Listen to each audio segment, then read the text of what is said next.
Now that you're ready to record your instrument, you need to make sure you've correctly set up the foldback.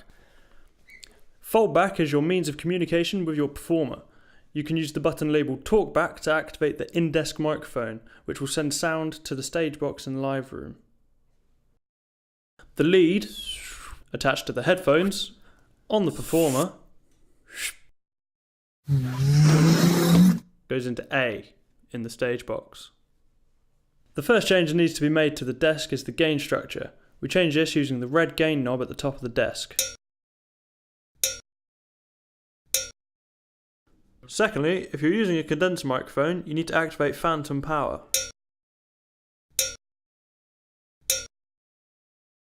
Making sure you have a good gain structure is paramount. It is essential for getting a good audio signal.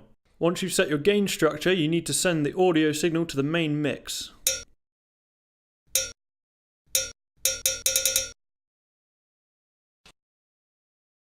You do this by turning the activation switch on, sliding the fader to about 0, activating the 1 and 2 group send, and setting the mix send on. You then need to turn the red slider for group 1 up to about 10. When the performer is playing, you should now see the coloured LEDs at the top of the desk lighting up. A good gain structure will mean that when your performer is playing their loudest, the lights are somewhere in the orange, but never hitting red. Now that all the hardware is set up and ready, it's time to prepare our project in Cubase. Begin by going to More, clicking Empty, then Create Project.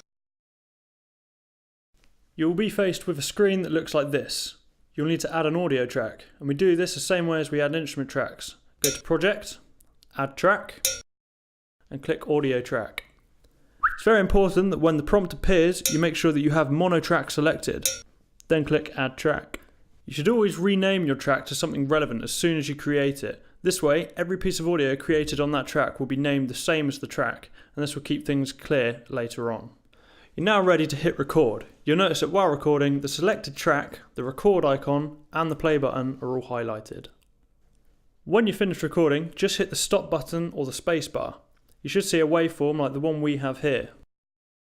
When you're ready to listen back to your recording, make sure that the monitor switch is turned off.